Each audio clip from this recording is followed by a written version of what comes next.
जय श्री कृष्ण। राधे राधे। आज की वीडियो में आप सभी श्रवण करेंगे 11 माता की व्रत कथा। एक बुढ़िया माँ एक बार 11 माता का व्रत रखी, बड़ी ही भाव भक्ति से पूजा अर्चना की। उन्हें वृद्ध अवस्था में क्या बाधा थी, वो तो अपने पुत्र पौत्रों की सुख सुविधा के लिए व्रत रखने लगी। वे दिन भर तो जरा कठोर मन करके अपनी प्यास को रख रही। दिन में पूजा पाठ किया, कथा सुनी और पंडित जी को मिट्टी के पात्र में भरकर पानी और ऋतुफल दान दिया। दोनों भर भर कर बूरा वितरण किया। उन्हें गर्मी के कारण बहुत बेचैनी हो रही थी। इस कारण से बड़ी देर तक पानी में पड़ी रही और पानी की कुल्ला करती रही, मुंह धोती रही। तब कहीं थोड़ा बहुत धैर्य बंध पाया। धूप तो तेज पड़ रही थी, इस कारण बार बार मुंह सूख रहा था। बूढ़ी माँ बहुत बेचैन हो रही थी। एक बुढ़ापा और दूसरे ये भयंकर गर्मी। वृद्ध अवस्था की स्थिति तो कुछ दूसरे ही प्रकार की होती है। ऐसे तैसे रो धो के दिन कट पाया। अब पहाड़ सी रात सामने थी, उसका काटना बड़ा ही कठिन दिखाई दे रहा था। खटिया पर पड़े शांति नहीं मिल रही थी। वे बार बार करवट बदल रही थी। अनेक बार वो बाहर जाती और भीतर आती। उन्हें घर के अंदर शांति नहीं थी। वे पड़ी पड़ी एकादशी माता का स्मरण करती रही। वे कहती रही कि हे माता जी, आप मेरी लाज रखेगा, आप ही मुझे शक्ति दे दीजिएगा जिससे मैं भली भांति आपका व्रत कर सकूं और ये पहाड़ सी रात शांति पूर्वक व्यतीत हो सके। प्यास के कारण बूढ़ी माँ की बेचैनी तो बढ़ ही रही थी। उन्होंने धैर्य रखने का बहुत प्रयास किया, किंतु सहनशीलता की सीमा टूट गई और वे घबराकर एकदम चिल्ला पड़ी। बोली, बचाओ बचाओ बचाओ।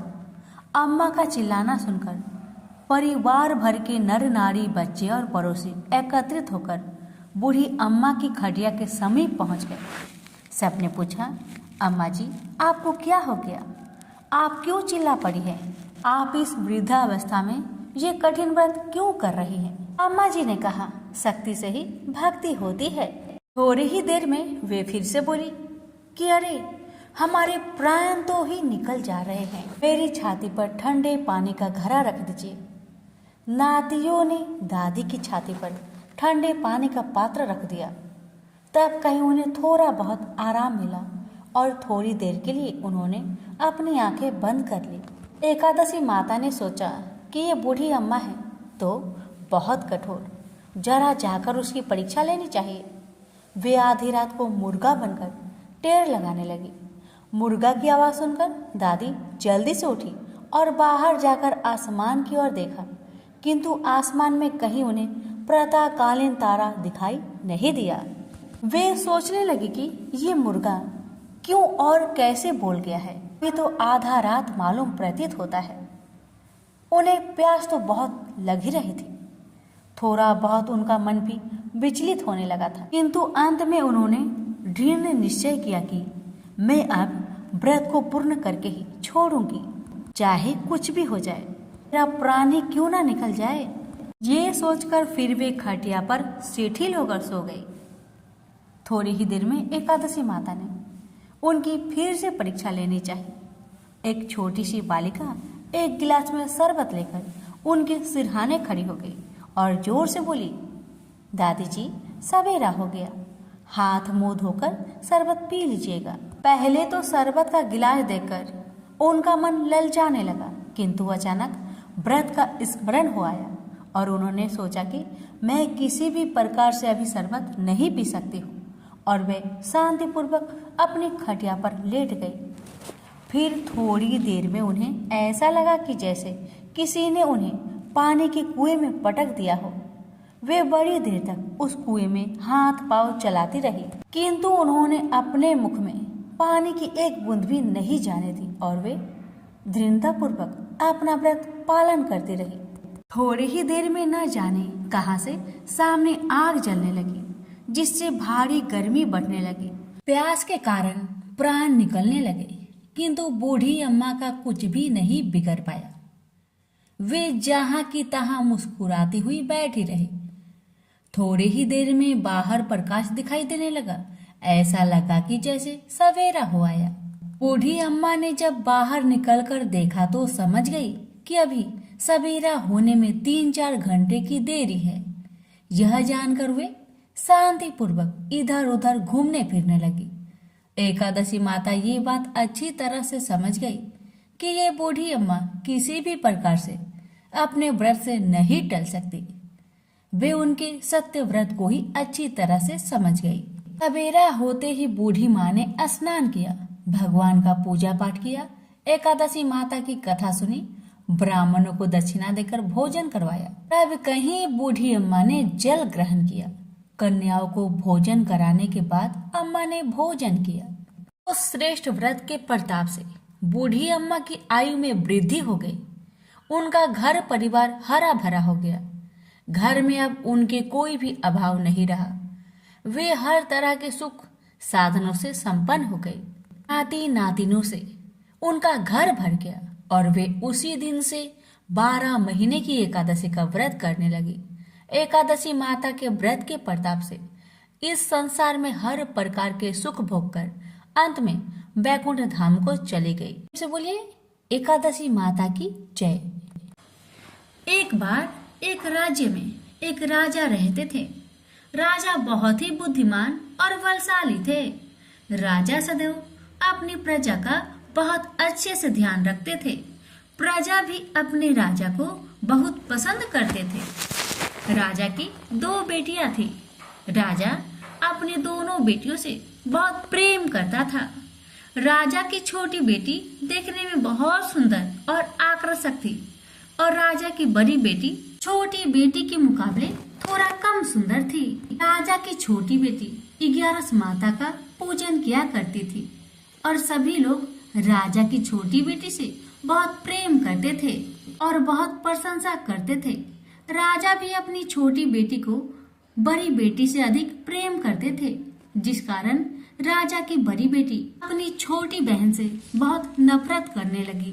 राजा की दोनों बेटियां जब बड़ी हो गई तब एक पड़ोस राज्य में रहने वाला राजकुमार राजा की बड़ी बेटी के लिए रिश्ता लेकर आया। लेकिन जैसे ही उस राजकुमार की नजर राजा की छोटी बेटी पर पड़ी तो वह राजकुमार राजा की छोटी बेटी पर आकर्षक हो गया और उससे पहले नजर में ही प्रेम कर बैठा। उस राजकुमार ने राजा की बड़ी बेटी के साथ विवाह करने से मना कर दिया और उसने राजा से कहा कि मैं आपकी छोटी बेटी से विवाह करना चाहता हूँ। जिसके बाद राजा की बड़ी बेटी यह देखकर अपनी छोटी बहन से बहुत क्रोधित हो गई और राजा की बड़ी बेटी ने अपनी छोटी बहन को अपना सबसे बड़ा दुश्मन मान लिया। राजा की बड़ी बेटी ने अपनी छोटी बहन से बदला लेने का निर्णय लिया, जिसके लिए उसने अपनी छोटी बहन को जान से मारने का प्लान बनाया। राजा की बड़ी बेटी ने अपनी छोटी बहन को मारने के लिए सबसे पहले एक लड्डू में जहर मिलाकर अपनी छोटी बहन को दे दिया और उसको लड्डू खाने के लिए कहा। लेकिन लड्डू खाने के बाद भी छोटी बहन को कुछ नहीं हुआ। बड़ी बहन यह देखकर बहुत आश्चर्य में पड़ गई, लेकिन बड़ी बहन ने हार नहीं मानी और उसने जब रात में छोटी बहन अपने कमरे में सो रही थी तब एक मटके में सांप रखकर उसे कमरे में छोड़ दिया ताकि छोटी बहन को डस ले और उसका काम तमाम हो जाए। लेकिन सांप भी छोटी बहन का कुछ नहीं कर पाया, जिसके बाद बड़ी बहन ने अपनी छोटी बहन से कहा कि चलो हम लोग कुएं से पानी भरकर लाते हैं। जिसके लिए वह छोटी बहन को पानी भरने के बहाने कुएं के पास ले गई और उसने अपनी छोटी बहन को कुएं में धक्का दे दिया। लेकिन 11 माता की कृपा से छोटी बहन को तब भी कुछ नहीं हुआ, क्योंकि हर बार 11 माता उसकी रक्षा कर रही थी। और उधर बड़ी बहन अपने सारे प्रयासों के बाद असफल हो रही थी, जिससे वह बहुत क्रोधित हो जा रही थी। फिर उसने अपनी छोटी बहन के पास जाकर उससे खुद पूछा कि मेरी छोटी बहन, तुमको पता है भगवान ने सबकी मृत्यु एक निश्चित समय पर लिखी हुई है और कैसे तुम्हारी मृत्यु होगी क्या यह तुम जानती हो? तब छोटी बहन ने अपनी बड़ी बहन को बताया कि हाँ, मैं जानती हूँ मेरी मृत्यु कैसे होगी। छोटी बहन से यह सुनकर बड़ी बहन मन ही मन बहुत प्रसन्न होने लगी और उसने अपनी छोटी बहन से कहा कि तो मुझे अपनी मृत्यु की राज बताओ। छोटी बहन ने अपनी बड़ी बहन से कहा कि मेरी मृत्यु तो एक तोते में है, जो तोते के गले में एक हार है, उसी में मेरा प्राण छुपा हुआ है। जब तक कोई भी व्यक्ति तोते को मारकर वह हार अपने गले में पहनेगा तो मैं मूर्छित हो जाऊंगी, और जैसे ही उस हार को अपने गले से उतारेगा तो मैं वापस जीवित हो जाऊंगी। अपनी छोटी बहन की मृत्यु का राज जानकर बड़ी बहन बहुत खुश हो गई और वह अपनी छोटी बहन को मारने के लिए उसके पालतू तोते को ढूंढना शुरू कर दिया। और छोटी बहन को इस बात का आभास तक न हुआ कि कोई उसकी जान लेना चाहता है, जिसके लिए वह अपने पिताजी के पास गई और उसने अपने पिताजी से कहा कि पिताजी, मेरी मृत्यु के बाद आप मुझे जलाइएगा मत, बल्कि आप मुझे अपनी पुरानी हवेली में एक पलंग में लेटाकर छोड़ दीजिएगा। अपनी छोटी लड़की की यह बात सुनकर राजा बहुत आश्चर्य में पड़ गया और उसने अपनी बेटी से पूछा, बेटी, तुम यह क्या कह रही हो? तब राजा की छोटी बेटी ने बताया, पिताजी, समय किसी के लिए नहीं रुकता है, कब क्या हो जाए किसी को कुछ पता नहीं है। और फिर राजा ने अपनी छोटी बेटी से कहा कि तुम ऐसी बातें क्यों कर रही हो? 2-3 दिन में तुम्हारा विवाह है। लेकिन छोटी बेटी ने अपने पिताजी को ऐसा करने पर मजबूर कर दिया और उसने वचन ले लिया। राजा ने भी अपनी छोटी बेटी की बात स्वीकार कर ली और 2-3 दिनों के बाद जब शादी का समय आया तब राजकुमार बारात लेकर राजा के घर आया और राजकुमार और राजा की छोटी बेटी का विवाह शुरू हो गया। जैसे ही राजा की छोटी बेटी राजकुमार के साथ फेरे लेना शुरू करती है तो उसकी बड़ी बहन अपनी छोटी बहन के कमरे में जाकर उसके तोते को पकड़ लेती है और उसको जान से मार देती है। तोते के गले में जो हार था उसको अपने गले में धारण कर लेती है। जैसे ही बड़ी बहन उस हार को अपने गले में धारण करती है तो उधर छोटी बहन 3.5 ही फेरे ले पाती है और वह फिर बेहोश होकर गिर जाती है। जिसके बाद राजा ने बड़े बड़े हकीमों को बुलवाया और अपनी छोटी बेटी का इलाज करने के लिए कहा। राजा की बात सुनकर वैद्य ने छोटी बेटी को जब चेक किया, राजा को बताया कि आपकी छोटी बेटी ना तो जीवित है और ना मरी हुई है। यह मैं ऐसी पहली बार देख रहा हूँ। राजा ने वैद्य और हकीम को ये बात बाहर बताने से मना कर दिया कि अगर तुमने यह बात किसी को बाहर बताई तो मैं तुम्हें फांसी दे दूंगा। राजा ने ऐसे दोनों को धमकाया। राजा ने अपनी छोटी बेटी को पुराने महल में जाकर एक पलंग में लेटा दिया और वहां पर कुछ सैनिक को तैनात कर दिया। वापस अपने महल पर आ गया। राजा की बड़ी बेटी अपनी पिताजी के पास आई और कहने लगी, पिताजी, अगर यह शादी संपन्न नहीं हुई तो आपकी इज्जत का क्या होगा? आप कहे तो मैं आपकी इज्जत बचाने के लिए राजकुमार से शादी करने के लिए तैयार हूँ। जिसके बाद राजा ने अपनी बड़ी बेटी की बात मान ली और राजा ने बड़ी बेटी को छोटी बेटी के कपड़े पहनाकर मंडप पर भेज दिया। लेकिन राजकुमार यह जान गया कि यह राजा की छोटी बेटी नहीं बल्कि बड़ी बेटी है। लेकिन जब राजकुमार ने शादी करने से मना किया तो सभी लोग ने राजकुमार को विवश करके राजा की बड़ी बेटी से बचे हुए फेरे संपन्न करा दिए और विवाह करवा दिया। जिसके बाद राजकुमार राजा की बड़ी बेटी को अपने महल ले गया। राजकुमार राजा की बड़ी बेटी से ना तो बात करता था, नहीं उसको पसंद करता था और ना ही उसके आसपास भटकता था।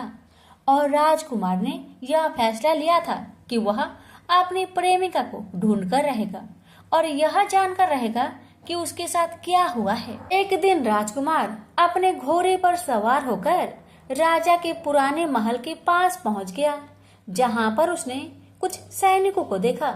महल के पास पहुंचकर राजकुमार ने जब महल को ध्यान से देखा तो वह समझ गया कि यह तो हमारे ससुर जी का महल है।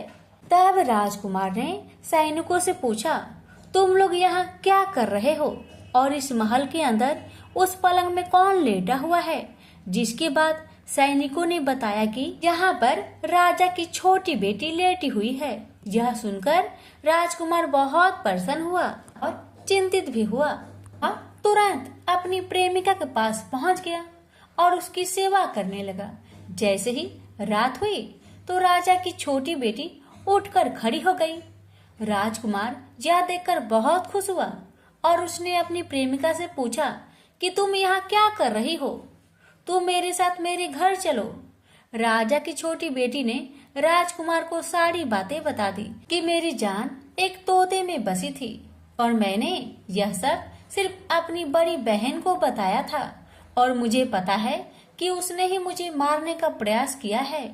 उसके पास एक हार है जिसको वह सुबह पहन लेती है और रात को उतार देती है। जब तक वह हार को पहने रहती है तब तक मैं मूर्छित रहती हूँ और जैसे ही वह हार को उतार देती है तो मैं जीवित हो जाती हूँ और जब तक मेरी बहन के पास वह हार है तब तक मैं ऐसे ही जीवित और मूर्छित होती रहूंगी।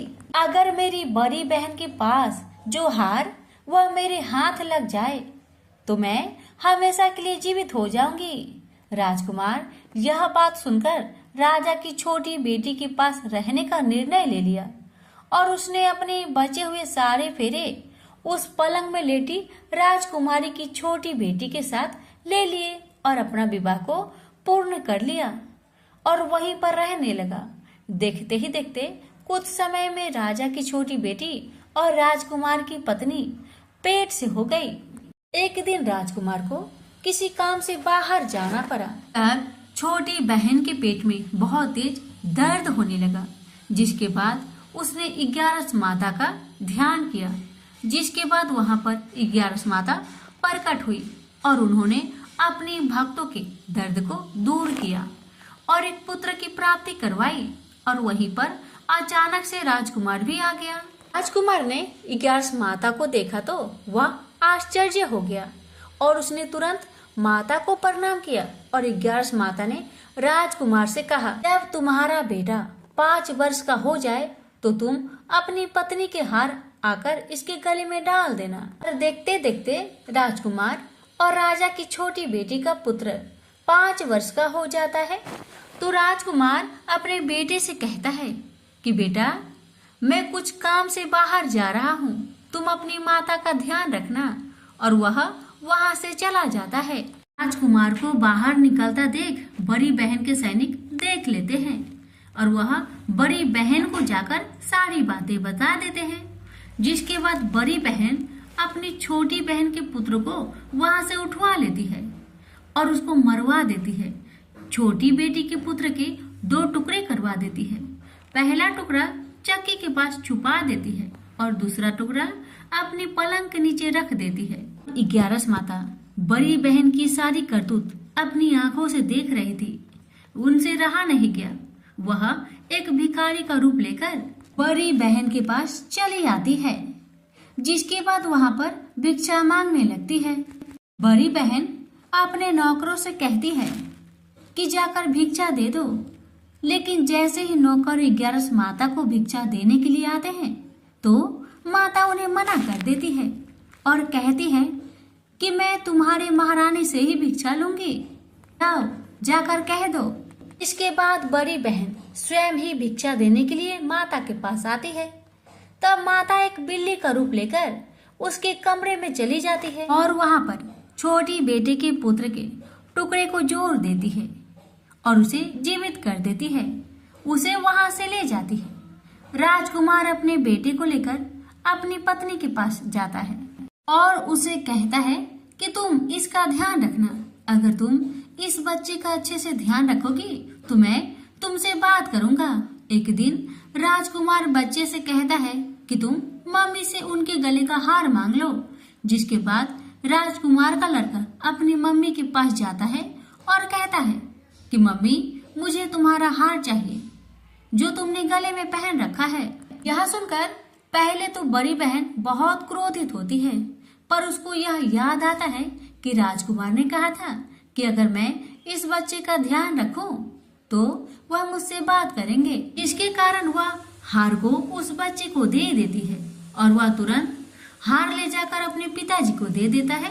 और तभी राजकुमार अपने बेटे को लेकर वहां से जाने लगता है और अपनी पत्नी से कहता है कि तुम हमारे लिए खाना बनाकर रखना, मैं शाम को आकर तुम्हारे साथ खाऊंगा। और वह अपने बेटे को लेकर वहां से चला जाता है। जिसके बाद वह राजा के पास जाता है और उनको सारी बातें बता देता है। राजा अपनी बड़ी बेटी की यह करतूत सुनकर बहुत क्रोधित होते हैं और अपनी परवरिश पर ही दोष देने लगते हैं और राजकुमार को अपनी छोटी बेटी के साथ रहने के लिए आदेश देते हैं। 11 माता की कृपा से राजा की छोटी बेटी राजकुमार के साथ सुखी जीवन व्यतीत करने लगी और हर 11 को 11 माता का व्रत करने लगे। प्रेम से बोलिए 11 माता की जय।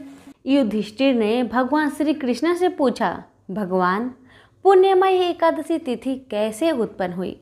इस संसार में वह क्यों पवित्र मानी गई तथा देवताओं को कैसे प्रिय हुई? श्री भगवान बोले, हे कुंती नंदन, प्राचीन समय की बात है। सत्य युग में मूर नामक दानव रहता था। वह दानव बड़ा ही अद्भुत, अत्यंत रौद्र तथा संपूर्ण देवताओं के लिए भयंकर था। उस काल रूपधारी दुरात्मा महासुर ने इंद्र को भी जीत लिया था। संपूर्ण देवता उससे परास्त होकर स्वर्ग से निकाले जा चुके थे और शंकित तथा भयभीत होकर पृथ्वी पर विचारा करते थे। एक दिन सब देवता महादेव जी के पास गए। वहां इंद्र ने भगवान शिव के आगे सारा हाल कह सुनाया। इंद्र बोले, महेश्वर, ये देवता स्वर्ग लोक से निकाले जाने के बाद पृथ्वी पर विचर रहे हैं। मनुष्यों के बीच रहना इन्हें शोभा नहीं देता है। हे महादेव, कोई उपाय बतलाइए। ये देवता अब किसका सहारा ले?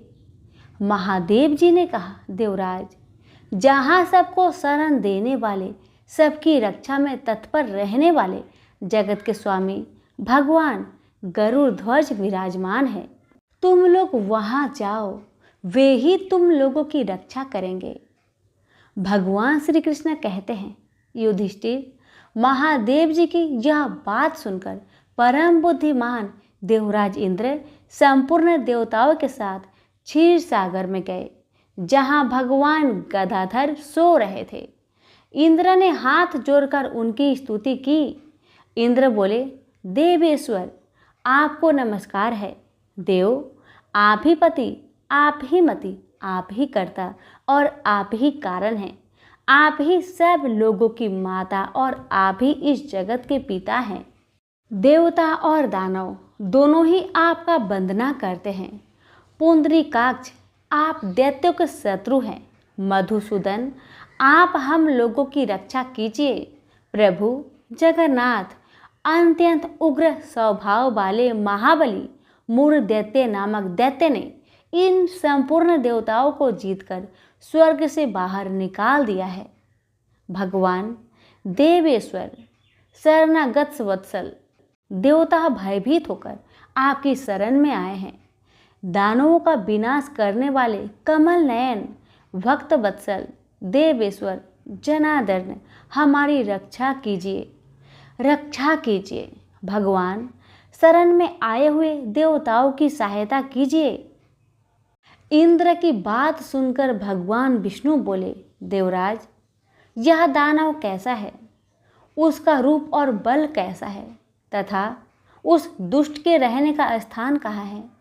इंद्र बोले, देवेश्वर, पूर्व काल में ब्रह्मा जी के वंश में तालजंग नामक एक महान असुर उत्पन्न हुआ था, जो अत्यंत भयंकर था। उसका पुत्र मूर दानव के नाम से विख्यात है। वह भी अत्यंत उत्कट, महापराक्रमी और देवताओं के लिए भयंकर है। चंद्रावती नाम से प्रसिद्ध एक नगरी है, उसी में स्थान बनाकर वह निवास करता है। उस दैत्य ने समस्त देवताओं को परास्त करके उन्हें स्वर्ग लोक से बाहर कर दिया है। उसने एक दूसरे ही इंद्र को स्वर्ग के सिंहासन पर बैठाया है। अग्नि, चंद्रमा, सूर्य, वायु तथा वरुण भी उसने दूसरे ही बनाए हैं। जनार्दन, मैं सच्ची बात बता रहा हूँ, उसने सब कोई दूसरे ही कर लिए हैं। देवताओं को तो उनके प्रत्येक स्थान से वंचित कर दिया है।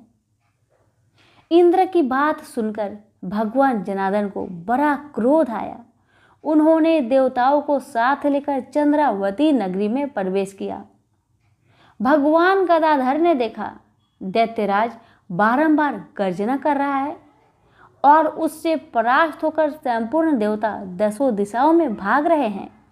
अब वह दानव भगवान विष्णु को देखकर बोला, खड़ा रह, खड़ा रह। उसकी यह ललकार सुनकर भगवान के नेत्र क्रोध से लाल हो गए। विष्णु भगवान बोले, अरे दुराचारी दानव, मेरी इन भुजाओं को देख। यह कहकर भगवान श्री हरि विष्णु ने अपने दिव्य बाणों से सामने आए हुए दुष्ट दानव को मारना आरंभ किया। दानव भय से विहल हो उठे। पांडुनंदन तत्पश्चात श्री विष्णु ने दैत्य सेना पर चक्र का प्रहार किया। उससे छिन्न भिन्न होकर सैकड़ों योद्धा मौत के मुख में चले गए। इसके बाद भगवान मधुसूदन बद्रिका आश्रम में चले गए। वहां सिंहवती नाम की गुफा थी जो 12 योजन लंबी थी। पांडुनंदन, उस गुफा में एक ही दरवाजा था। भगवान विष्णु उसी में सो गए। वह दानव मूर भगवान को मार डालने के उद्देश्य से उनके पीछे पीछे तो लगा ही था, अतः उसने भी उसी गुफा में प्रवेश किया। वहां भगवान को सोते देख उसे बड़ा हर्ष हुआ।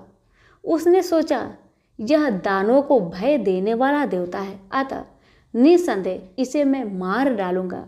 युधिष्ठिर, दानव के इस प्रकार विचार करते ही भगवान विष्णु के शरीर से एक कन्या प्रकट हुई, जो बड़ी ही रूपवती, सौभाग्यशालिनी तथा दिव्य अस्त्र शस्त्रों से सुसज्जित थी। वह भगवान के तेज के अंश से उत्पन्न हुई थी। उसका बल और पराक्रम महान था। युधिष्ठिर, दानवराज मूर ने उस कन्या को देखा। कन्या ने युद्ध का विचार करके दानव के साथ युद्ध करने के लिए याचना की। युद्ध छिड़ गया। कन्या सब प्रकार की युद्ध कला में निपुण थी। वह महान असुर उस कन्या के हुक्कार मात्रा से ही जलकर राख के ढेर में परिवर्तित हो गया। दानव के मारे जाने पर भगवान जाग उठे। उन्होंने दानव को धरती पर इस प्रकार निष्प्राण पड़ा देखकर कन्या से पूछा, मेरा यह शत्रु अत्यंत उग्र और भयंकर था, किसने इसका वध किया है? तब कन्या बोली, स्वामीन, आपके ही प्रसाद से मैंने ही इस महादैत्य का वध किया है। श्री भगवान ने कहा, कल्याणी, तुम्हारे इस कर्म से तीनों लोकों के मुनि और देवता आनंदित हुए हैं। अतः तुम्हारे मन में जैसी इच्छा हो उसके अनुसार मुझसे कोई वर मांग लो। देव दुर्लभ होने पर भी वह वर मैं तुम्हें अवश्य दूंगा, इसमें तनिक भी संदेह नहीं है। वह कन्या साक्षात एकादशी ही थी। उसने कहा, प्रभु, यदि आप प्रसन्न है तो आपकी कृपा से सब तीर्थों में प्रधान, समस्त विघ्नों का नाश करने वाली तथा सब प्रकार की सिद्धि देने वाली देवी हों। जनार्दन, जो लोग आप में भक्ति रखते हुए मेरे दिन को उपवास करेंगे, उन्हें सब प्रकार की सिद्धि प्राप्त हो। हे माधव, जो लोग उपवास बिना भोजन के अथवा एक वक्त भोजन ग्रहण करके मेरे व्रत का पालन करें, उन्हें आप धन, धर्म और मोक्ष प्रदान दीजिए। परम दयालु भगवान श्री हरि नारायण बोले, कल्याणी, तुम जो कुछ कहती हो वह सब पूर्ण होगा। सभी प्रेम से बोलिए, एकादशी माता की जय, लक्ष्मी नारायण की जय।